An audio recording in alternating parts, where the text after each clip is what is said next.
Man, humility is the real savior here. When you start advancing in your spiritual journey, and the contrast starts to become like big, meaning you look back at your previous self, and then you look now at how the human self is operating. It becomes very evident and clear that your level of consciousness has definitely increased, has expanded. Ego's still there though. What's ego? Individual sense of self. We're always going to have an individual sense of self. Hence, we're always going to have some ego. In ego, individual sense of self, there's a selfishness that's the core of that ego, right? Because it's like individual sense of self, me, me, me. That has to be there. So that is always going to be creating a little friction with, you can say, our universal self, universal nature. That's why Papaji said, when somebody asked him, how long do you have to, do you still have to stay vigilant? Like, you seem pretty solid. He says, till my last breath. Because he knew, I like him. He didn't have any kind of technique or anything like, oh, look, you just do this. No, he talked to you where you're at. He related to you as individual.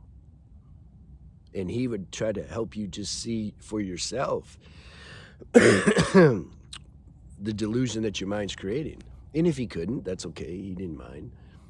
He realized that grace is running this whole show. There's no spiritual practice or technique or meditation that can do this. But those things are still good.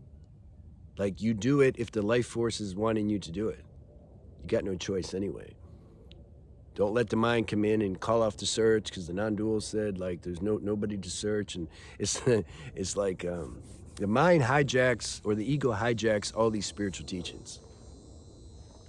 It really does. Hence, you're never scot-free out of jail. I don't know why this isn't discussed more by, especially the ones that the teachers who have a big kind of big following. It sets up the student for more delusion, because their mind keeps comparing them with their guru. It's like, but they're like God. They're just floating all the time. It's like, no, they're not, man. Even your realizations, this is another reason why I say there's no, what is awakening? What is enlightenment? What's the measuring stick? Let's say you have deep realizations. There was a realization that you recognized this oneness. Oneness meaning individual sense of self with universal self. There was this fusion, and there was a recognition and experience of that at the same time. Okay, that's nice, that's fine. That's also destiny. Everyone's going to experience that. Nothing special about anybody experiencing that. It's like the apple tree. One apple falls, it's like, wow, oh my God. Well, all the apples are going to fall. Just have a little patience, That realization, though, that you had of this fusion, you can say the dimmer switch on that gets turned up and down depending on the play of life, depending on the dimension that you're in. Experiencing that on in the causal dimension or astral dimension is going to be much. The dimmer switch light will probably be turned up more there than here. Or during golden age, where you can say the black moon is blocking the galactic sun less, so that these rays of self-realization shine through and permeate this planet more easily. Those beings are going to have a more deeper realization of this fusion of individual self with universal self. So, it goes up and down. It's not like this stagnant, I'm the universal self, and there's peace and bliss. All that fluctuates. That's why I keep saying, and it keeps increasing. It's like an infinite dimmer switch. It can always be turned up a little more, and more, and more, and more, forever. Muji said, it's like a mango that keeps getting sweeter and sweeter, but it never ferments. So at what point is it considered self-realization? Like where? It's like another hoax, another concept that the mind uses to create, problems and mischief and arguments. This whole thing about self-realization. I don't really subscribe to that word.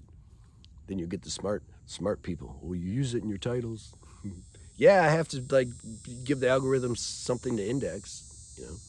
I remember I made that video when I discovered non-duality. I lost all my friends. People take the title literally. They like think like, poor me, I lost all my friends. Here's what you need to do. You need to get you're probably like think you're awake, and so I don't know what they think. I'm like, man, it's just a title. Like, I'm pointing to something. But the mind, it wants to find something. Like, oh yeah, let me find something that I can like express myself. That's why I say go get a channel and go express yourself, and you'll leave other people alone.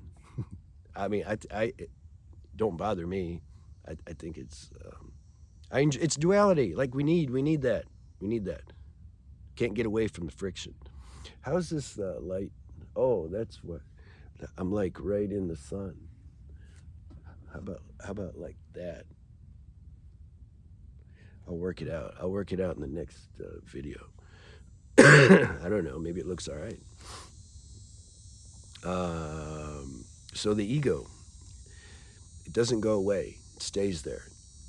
And it gets subtle, man. It gets subtle. It comes in, it used to come in the front door. Can't do that anymore. It's too obvious now. Like the consciousness is high enough, it sees it. It's just like, what are you doing, man? Like you don't belong here anymore. Like ego's like, all right. So then it goes through, like crawls down the chimney, Remember I had a fireplace in Michigan. That was nice, snowy Christmas. And my dad used to take me on the snowmobile. That was super cool. Yeah.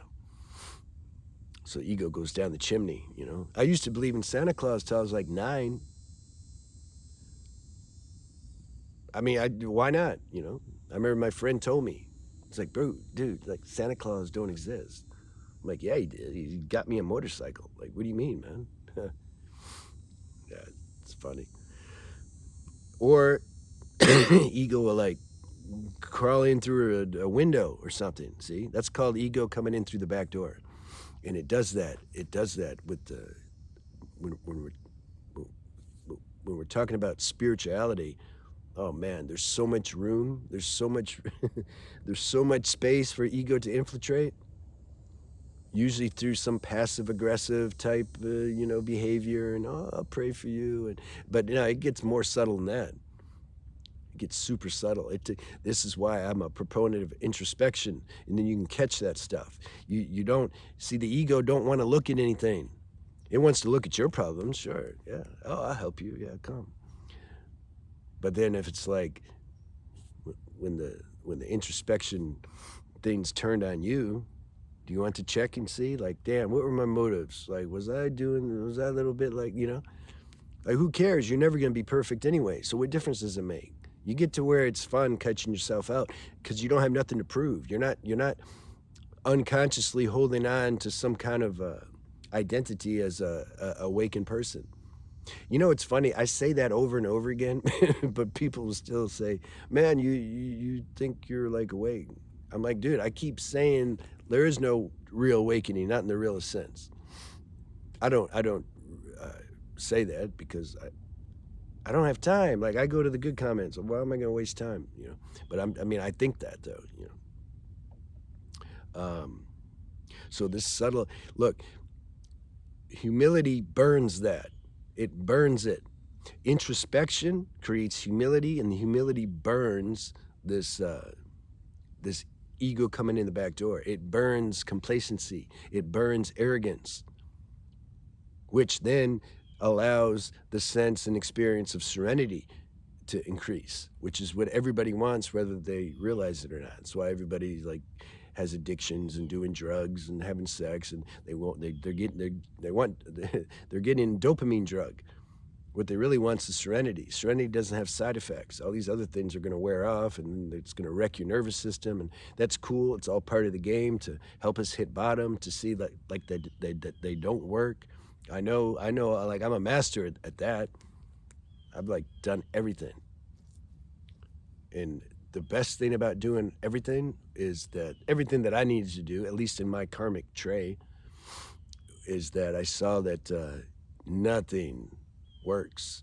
Works meaning gives me any kind of real inner satisfaction. Nothing out here. There's tools, they can give a little something, you know, okay, it's good. God put them here for that. But I'm talking about the ultimate.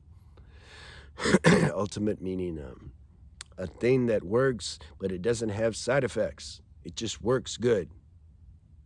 There's nothing in form that does that. Only these realizations or downloads that we get from grace, which we have a much better time getting them when there's humility, which we can get when we're doing introspection and we're willing to look at these subtle ways the ego comes. You know, it's like fun. You get to where it's like, okay, how's he gonna come now? It's like becomes a game, like hide and seek. You know, it's like just it's fun. Like, okay, he's like hiding somewhere. Let's catch him. Yeah, come on, ego. No, he don't want to come, see, because I'm waiting. He wants to wait till I'm like engaged in something, like I'm really, and then he's gonna come. Like, okay, I'm ready. At least I, try to be. If you're not ready and he gets you, cool, good. 1 point for the ego. Okay, like who cares? Relax. You try as hard as you can, and you relax as hard as you can. That's the paradox. See you.